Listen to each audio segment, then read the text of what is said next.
আসসালামু আলাইকুম ওয়া রাহমাতুল্লাহ। ইন্নাল হামদালিল্লাহ ওয়াসসালাতু ওয়াসসালামু আলা মুহাম্মাদিন ওয়া আলিহি ওয়া আসহাবিহি ওয়া মা ওয়ালা, আম্মা বা'দ।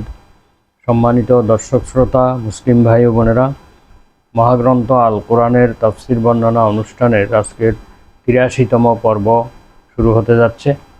আজকের পর্বে সূরা বাকারার ৮৭ নম্বর আয়াত নিয়ে সংক্ষিপ্ত আলোচনা করা হবে। তো আসুন আমরা শুরু করি।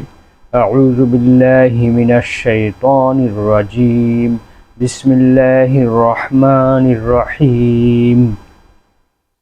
ওয়ালাকাদ আতাইনা মূসাল কিতাবা ওয়া কাফাইনা মিন বা'দিহি বির-রুসুল ওয়া আতাইনা ঈসা ইবনা মারইয়ামাল বায়্যিনাতি ওয়া আইয়াদনাহু বিরূহিল কুদুস আফাকুল্লামা জাআকুম রাসূলুম বিমা লা তাহওয়া আনফুসুকুম ইস্তাকবারতুম ফাফারিকান কাযযাবতুম ওয়া ফারিকান তাকতুলুন। সাদাকাল্লাহুল আযীম। মহান আল্লাহ তাআলা ইরশাদ করেন, আমি অবশ্যই মূসাকে কিতাব দান করেছি, ওয়া কাফাইনা মিন বা'দিহি বির-রুসুল, এবং আমি তার পর ক্রমাগতভাবে রসুলগণকে প্রেরণ করেছি।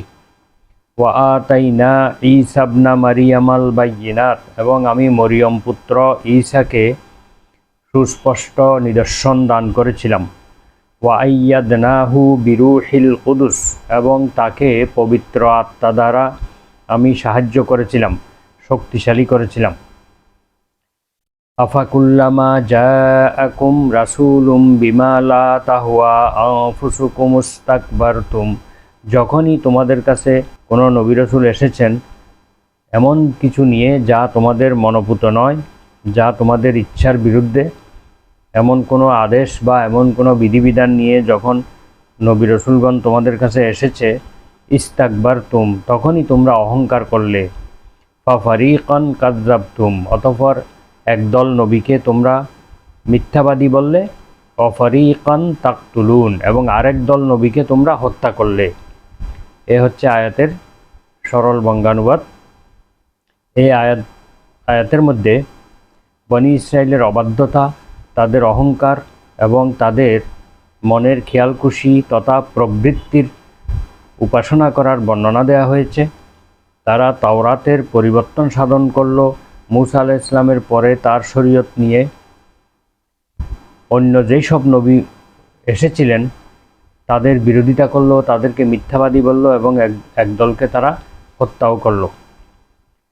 এই ব্যাপারে মহান আল্লাহ তাআলা আরও বলেন, পবিত্র কোরআনের সূরা মাইদার 44 নম্বর আয়াতে আল্লাহ বলেন, ওয়া আনজালনাত তাওরাতা ফিহা হুদাও ওয়া নূর, আমি তাওরাত অবতীর্ণ করেছিলাম, সেখানে হেদায়েতের সুস্পষ্ট বর্ণনা ছিল এবং আলোকবর্তিকা ছিল, সেখানে সঠিক পথের দিশা ছিল। ইয়াহকুমু বিহান নাবিয়্যুনাল্লাযীনা আসলামু, আল্লাহর অনুগত নবী রাসূলগণ এই তাওরাতের মাধ্যমে তাদেরকে হুকুম পরিচালনা করত, তাদেরকে আদেশ দিত, তাদের শাসন কার্য পরিচালনা করত। লিল্লাযীনা হাদু, যারা ইহুদি তাদের উপরে তারা আদেশ নিষেধ প্রদান করত এবং শাসন কার্য পরিচালনা করত। ওয়ার রব্বানিয়্যুনা ওয়াল আহবারু বিমাস্তুহফিজু মিন কিতাবিল্লাহ, এবং আল্লাহওয়ালা লোকেরাও এই কাজটা করত।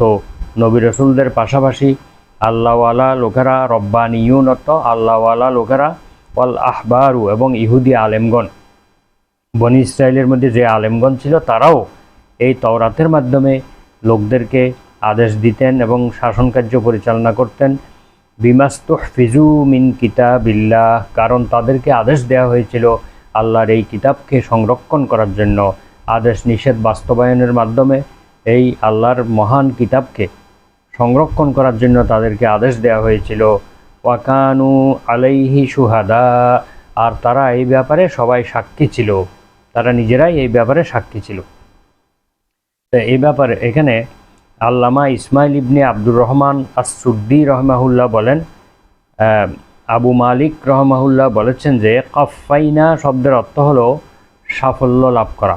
ওয়াকাফাইনা মিন বাদিহি বির রুসুলি, অর্থাৎ মুসা আলাইহিস সালামের পরে আরও কতগুলো রসুল পাঠিয়ে আমি সাফল্য লাভ করেছিলাম, এটা একটা অর্থ হতে পারে। কিন্তু অন্যান্য মুফাসসিরগণ বলেছেন এর অর্থ হলো পরপর করা, অনুসরণ করা, অর্থাৎ মুসা আলাইহিস সালামের অনুসরণে তার পরপর আরও অসংখ্য নবী রসুল পাঠিয়েছি। ওয়াকাফাইনা মানে তারপর আমি পাঠিয়েছি। উভয় অর্থ যথার্থ এবং যুক্তিগ্রাহ্য বলে মনে করেন অনেক তাফসীরকারগণ। যেমন আল্লাহ তাআলা আরও বলেছেন সুম্মা আরসালনা রুসুলানা তাতরা, আমি একের পর এক আমার রসুলগণকে প্রেরণ করেছি। তাহলে এই অর্থবোধক আরেকটি আয়াত যেহেতু পাওয়া যায়, তাহলে ওই কাফাইনা শব্দের অর্থ হবে পরবর্তীতে ক্রমাগতভাবে আমি প্রেরণ করেছি। ক্রমান্বয়ে নবীগণ বনি ইসরায়েলের মধ্যে আসতে থাকেন এবং ঈসা আলাইহিস সালাম পর্যন্ত গিয়ে এই আসার ধারাবাহিকতা শেষ হয়। ঈসা আলাইহিস সালামকে আল্লাহ তাআলা ইনজিল প্রদান করেন। আল্লাহ বলেন ওয়া আতাইনা ঈসা ইবনা মারইয়ামাল বাইয়িনাত, আমি মরিয়ম পুত্র ঈসা আলাইহিস সালামকে সুস্পষ্ট নিদর্শনাবলী দান করেছিলাম। তন্মধ্যে হলো ইনজিল প্রদান করেন। এই ইনজিলের মধ্যে কতগুলো আদেশ নিষেধ তওরাতের বিপরীত ছিল। এই জন্যই তাকে নতুন নতুন কিছু মুজিজাও দেওয়া হয়েছিল, যেমন আল্লাহর হুকুমে মৃত ব্যক্তিকে জীবিত করা, মাটি দ্বারা পাখি তৈরি করে, পাখির আকৃতি তৈরি করে সেখানে ফুঁক দিলে সে পাখি জীবন্ত হয়ে উড়ে যাওয়া, তারপরে আল্লাহর হুকুমে কুষ্ঠরোগীকে হাত বুলিয়ে দিয়ে সুস্থ করে দেওয়া, জন্মান্ধ লোককে হাত বুলিয়ে দিয়ে চক্ষুষ্মান করে দেওয়া বা চোখের আলো ফিরিয়ে দেয়া। তার হুকুমে, আল্লাহ তাআলার হুকুমে কতগুলো ভবিষ্যৎবাণীও ঈসা আলাইহিস সালাম করতে পারতেন। যেমন কেউ যদি তাদের বাসাবাড়িতে কোনো সম্পদ, কী পরিমাণ সম্পদ লুকিয়ে রেখেছে, কি সম্পদ লুকিয়ে রেখেছে, সেগুলো ঈসা আলাইহিস সালাম অনায়াসে বলে দিতে পারতেন। এভাবে মহান আল্লাহ তাআলা ঈসা আলাইহিস সালামকে সহায়তা করেছেন। এই সহায়তার জন্য তিনি রূহুল কুদুস বা জিবরাইল আলাইহিস সালামকে নিযুক্ত করেছিলেন। ঈসা আলাইহিস সালামের বিভিন্ন কর্মে সহায়তা করার জন্য আল্লাহ তাআলা মহান ফেরেশতা জিবরিল আলাইহিস সালামকে প্রেরণ করেছেন।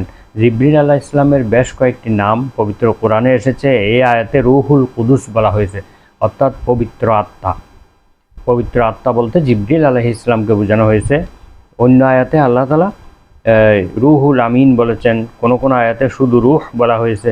যেমন পবিত্র কোরআনে এসেছে নাজালা বিহির রুহুল আমিন, পবিত্র কোরআন রুহুল আমিন ফেরেশতা অবতীর্ণ করেছেন। তারপরে আরেকটি আয়াত আছে ইয়াউমা ইয়াকুমুর রূহু ওয়াল মালাইকা, কিয়ামতের দিন রূহ ফেরেশতা এবং অন্যান্য ফেরেশতাগণ সারিবদ্ধভাবে দাঁড়িয়ে যাবেন। অর্থাৎ কিয়ামতের ময়দানে রূহ ফেরেশতা মানে জিবরাইল আলাইহিস সালাম, অর্থাৎ জিবরিল আলাইহিস সালামের রূহ নামে একটি নাম পাওয়া যায়। রুহুল আমিন বিশ্বাসী আত্মা, রুহুল কুদুস পবিত্র আত্মা, এই নামগুলো কোরআনের মধ্যে পাওয়া যায়। তো আল্লাহ তাআলা পবিত্র কোরআনে আরও বলেন, ঈসা আলাইহিস সালাম সম্পর্কে বলেন ওয়ালিউহিল্লা লাকুম বা'দাল্লাযী হুররিমা আলাইকুম, আমি তোমাদের মধ্যে এসেছি তোমাদের যেই কিছু জিনিস তোমাদের যে হারাম করা হয়েছিল সেখান থেকে আমি কিছু জিনিসকে তোমাদের জন্য হালাল করে দেওয়ার জন্য এসেছি। ওয়াজিইতুকুম বিআয়াতিম মির রাব্বিকুম, এবং তোমাদের প্রতিপালকের পক্ষ থেকে আমি কিছু নিদর্শন নিয়ে এসেছি। ফাত্তাকুল্লাহা ওয়াতিউন, তোমরা আল্লাহকে ভয় করো এবং আমাকে অনুসরণ করো। সূরা আলী ইমরানের 50 নম্বর আয়াতে এই কথা বলা হয়েছে। অথচ বনী ইসরাইলরা বিভিন্ন নবীর সাথে অসদাচরণ এবং দুর্ব্যবহার করেছে, তাদেরকে অস্বীকার করেছে এবং কাউকে তারা হত্যা করেছে। এইসব কিছুই ঘটেছিল এই জন্য যে বনী ইসরাইলরা যা আশা করত অথবা যারা যা বিশ্বাস করত তার বিপরীত কথাই নবীগণের দাওয়াতের মধ্যে ছিল। তারা তো ইতপূর্বে তওরাতের বিভিন্ন বিধিবিধানকে কেটে ছিঁড়ে তাদের ইচ্ছামতো পরিবর্তন করে ফেলেছে, কতগুলোকে মুছে ফেলেছে। এখন নবী রাসূলগণ যখন সত্য কথাগুলো বলতেছেন সেগুলো তওরাতের বিপরীত হয়ে দাঁড়ালো। যেহেতু তওরাতের আসল বিষয়গুলো তারা পরিবর্তন করে ফেলেছে, এই জন্য সেটা তাদের মনোভূত হলো না, তাদের মনের সাথে মিলল না। এই জন্য তারা নবী রাসূলগণের বিরোধিতা শুরু করলো, তাদেরকে মিথ্যাবাদী বলা শুরু করলো এবং তাদেরকে কাউকে কাউকে তারা হত্যা করলো। তওরাতের মধ্যে তারা যেই সকল বিষয় পরিবর্তন করেছিল, ওই সমস্ত বিষয় নবীগণ যখন পুনর্বহাল করতে চাইলেন তখন তাদের জন্য বিষয়টা অনেক কঠিন হয়ে দাঁড়ায়। ফলে নবীদেরকে মেনে নেওয়া তাদের জন্য অসম্ভব হয়ে পড়ে। তাই তারা নবীদেরকে অস্বীকার করে এবং হত্যা করে। আল্লাহ তাআলা বলেন, কিন্তু পরে যখন তোমাদের নিকট কোনো রসূল তোমাদের প্রবৃত্তি যা ইচ্ছা করতো না তা নিয়ে উপস্থিত হলো, তখন তোমরা অহংকার করলে এবং অবশেষে একদলকে মিথ্যাবাদী বললে এবং একদলকে তোমরা হত্যা করলে, যেটা আয়াতের শেষ ভাগে বলা হয়েছে। সহিহ বুখারী শরীফে এসেছে, আয়েশা রাদিয়াল্লাহু তাআলা আনহা থেকে বর্ণিত, রাসূলুল্লাহ সাল্লাল্লাহু আলাইহি ওয়াসাল্লাম হাসসান ইবনে সাবিত রাদিয়াল্লাহু আনহুকে মসজিদের মধ্যে মিম্বরে দাঁড়িয়ে তাকে কাফিরগণ যেই রাসূল সাল্লাল্লাহু আলাইহি ওয়াসাল্লামকে ব্যঙ্গ করে যেই কবিতা রচনা করত, সেই কবিতার উত্তর দেওয়ার জন্য তাকে নিযুক্ত করেছিলেন এবং মসজিদে তার জন্য একটা মিম্বর রেখেছিলেন। সেই মিম্বরে দাঁড়িয়ে তিনি এই কবিতাগুলোর উত্তর দিতেন কবিতার মাধ্যমে। আর রাসূলুল্লাহ সাল্লাল্লাহু আলাইহি ওয়াসাল্লাম তার জন্য দোয়া করতেন, আল্লাহুম্মা আইয়িদহু বিরূহিল কুদুস, হে আল্লাহ আপনি তাকে পবিত্র আত্মা দ্বারা সাহায্য করুন, অর্থাৎ আপনি জিবরাইল আলাইহিস সালামের মাধ্যমে তাকে সাহায্য করুন। সে আপনার নবীর পক্ষ থেকে উত্তর দিচ্ছে, কাফিরদের বিভিন্ন প্রশ্নের উত্তর দিচ্ছে। এই হাদিসটি তিরমিজি, আবু দাউদ শরীফে উল্লেখ রয়েছে। সহিহ বুখারী এবং সহিহ মুসলিমে আবু হুরায়রা রাদিয়াল্লাহু আনহু থেকে বর্ণিত আছে যে ওমর রাদিয়াল্লাহু আনহুর খেলাফতের আমলে একদিন হাসসান ইবনে সাবিত রাদিয়াল্লাহু আনহু মসজিদে মিম্বরে দাঁড়িয়ে তিনি যখন কবিতা পাঠ করছিলেন, ওমর রাদিয়াল্লাহু আনহু তার প্রতি তীক্ষ্ণ দৃষ্টি দিলেন। তখন তিনি বললেন, আমি তো ওই সময়েও এখানে এই কবিতাগুলো পাঠ করেছি যখন এখানে আপনার চাইতে উত্তম ব্যক্তি বিদ্যমান থাকতেন, অর্থাৎ আল্লাহর রাসূল সাল্লাল্লাহু আলাইহি ওয়াসাল্লাম স্বয়ং যখন থাকতেন তখনও তো আমি এই কবিতাগুলো পাঠ করতাম। অতঃপর তিনি আবু হুরায়রা রাদিয়াল্লাহু আনহুকে লক্ষ্য করে বললেন, হে আবু হুরায়রা, আপনি আল্লাহর শপথ করে বলুন তো, আপনি কি আল্লাহ রাসূল সাল্লাল্লাহু আলাইহি ওয়াসাল্লামকে এই কথা বলতে শুনেননি? হাসসান মুশরিকদের কবিতার উত্তর দিয়ে থাকে, হে আল্লাহ, রূহুল কুদুস দ্বারা আপনি তাকে সাহায্য করুন, এই কথা কি আপনি শুনেন নাই? আবু হুরায়রা রাদিয়াল্লাহু আনহু তখন উত্তর দিলেন, আল্লাহর কসম আমি এই কথা শুনেছি। ইবনে হিব্বান নামক সহিহ হাদিস গ্রন্থে উল্লেখ রয়েছে, রাসূলুল্লাহ সাল্লাল্লাহু আলাইহি ওয়াসাল্লাম বলেছেন, রূহুল কুদুস জিবরাইল আমাকে জানালেন, কোনো লোকই তার নিজ আহার্য বস্তু এবং জীবন পুরা করা ছাড়া মারা যায় না। আল্লাহকে তোমরা ভয় করো এবং দুনিয়া কামানোর ব্যাপারে দ্বীনের প্রতি লক্ষ্য রেখো, দুনিয়াকে প্রাধান্য দিও না। এই আয়াতে রূহুল কুদুস দ্বারা সাহায্য করার বর্ণনার সাথে সাথে কিতাব, হিকমা, তওরাত এবং ইনজিল শিখানোর বর্ণনাও রয়েছে। অর্থাৎ এখানে এই কথাগুলো পূর্ববর্তী আয়াতগুলোতেও গিয়েছে এবং এখানে উজ্জ্বল রয়েছে। ইহুদিরা যেই নবীগণকে হত্যা করেছিলেন তাদের সংখ্যা সুনির্দিষ্টভাবে জানা যায় না, তবে পবিত্র কোরআনে উল্লেখিত দুইজন নবীকে তারা হত্যা করেছে, তা হচ্ছে জাকারিয়া আলাইহিস সালাম এবং ইয়াহিয়া আলাইহিস সালাম। আর মহানবী সাল্লাল্লাহু আলাইহি ওয়াসাল্লাম এবং ঈসা আলাইহিস সালাম এই দুজনকেই তারা মিথ্যাবাদী বলেছে। তো রাসূলুল্লাহ সাল্লাল্লাহু আলাইহি ওয়াসাল্লামকে স্বয়ং ইহুদিরা হত্যা করতে চেয়েছিল। তাফসিরে কাশশাফের লেখক আল্লামা জারুল্লাহ জামাখশারি রাহিমাহুল্লাহ বলেন, ইহুদিরা রাসূলুল্লাহ সাল্লাল্লাহু আলাইহি ওয়াসাল্লামকেও হত্যা করতে চেষ্টা করেছিল। তারা বিষ প্রয়োগ করে, খাইবারের যুদ্ধের সময় বিষ প্রয়োগ করে একবার হত্যা করতে চেষ্টা করেছিল, তারপরে আরেকবার জাদু করার মাধ্যমে হত্যা করার চেষ্টা করেছিল, কিন্তু জাদুর মাধ্যমে তাকে দীর্ঘদিন অসুস্থ বানিয়ে রেখেছিল। পরবর্তীতে আল্লাহ তাআলা সূরা ফালাক এবং সূরা নাস নাজিল করে জিবরাইল আলাইহিস সালামের মাধ্যমে সুনির্দিষ্ট কিছু দিক নির্দেশনার মাধ্যমে আল্লাহ রাসূলকে সুস্থ করে তুলেছিলেন। এরপরে আরেকবার রাসূল সাল্লাল্লাহু আলাইহি ওয়াসাল্লামকে দাওয়াত দিয়ে ইহুদিরা ছাদের উপর থেকে পাথর নিক্ষেপ করে হত্যা করতে চেয়েছিল, কিন্তু আল্লাহর রসুল সাল্লাল্লাহু আলাইহি ওয়াসাল্লামকে জিবরিল আলাইহিস সালাম এসে সাথে সাথে সেখান থেকে সরিয়ে নিয়েছিলেন। এভাবে 3বার তারা আল্লাহ রাসূলকে হত্যা করতে চেয়েছিল। তো বিষ প্রয়োগের ব্যাপারটি একটি হাদিসে উল্লেখ রয়েছে যে আন আনাসিন রাদিয়াল্লাহু আনহু আন্নান নবী সাল্লাল্লাহু আলাইহি ওয়াসাল্লাম ক্বালা ফি মারাদিহি আল্লাযী মাতা ফীহি, রাসূল সাল্লাল্লাহু আলাইহি ওয়াসাল্লাম যেই অসুস্থতার কারণে ইন্তেকাল করেছিলেন সেই অসুস্থ অবস্থায় তিনি বলেন, হে আয়েশা, ইয়া আয়েশাতু মা আযালু আজিদু আলামাত তাআমিল্লাযী আকালতু বিখাইবারা, হে আয়েশা, আমি খাইবরের যুদ্ধের সময় যে খাদ্য খেয়েছিলাম সেই খাদ্যের ব্যথা কষ্ট এখনও আমি অনুভব করছি, এখনও আমি পাচ্ছি। সেই খাদ্যটা ছিল একটি খাসি বুনা করে দিয়েছিল এক ইহুদি মহিলা, সেখানে বিষ মিশিয়ে দিয়েছিল। সেখান থেকে রাসূল সাল্লাল্লাহু আলাইহি ওয়াসাল্লাম কিছু খাবার খেয়েছিলেন। আল্লাহ তাআলা তাকে সতর্ক করে দিয়েছিলেন যে এখানে বিষ মিশ্রিত আছে। তো একটু করে যে খেয়েছিলেন সেটার বিষক্রিয়া সারা জীবন তিনি অনুভব করেছিলেন।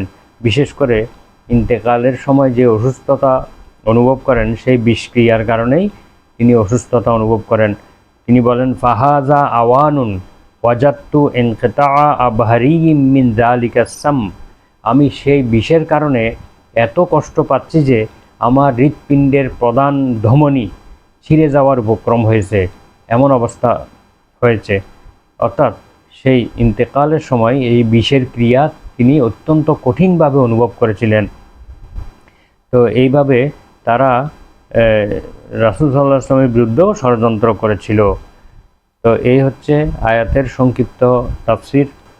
তাহলে এই কাজগুলি হচ্ছে চরম কুফরি এবং অবাধ্যতা এবং বিদ্রোহ। আল্লাহর রাসূলগণকে যেখানে সহজে মেনে নেওয়া, অনায়াসে বিনা প্রশ্নে মেনে নেওয়া সবার উপর ফরজ, সেক্ষেত্রে তারা তাদের সঙ্গে বিরোধিতায় লিপ্ত হয়েছে এবং তাদের সঙ্গে দুর্ব্যবহার করেছে, তাদেরকে মিথ্যাবাদী বলেছে এবং তাদেরকে হত্যা করেছে। এই কুফরি কাজগুলো বনী ইসরায়েলরা করে চরম অপরাধ করেছিল।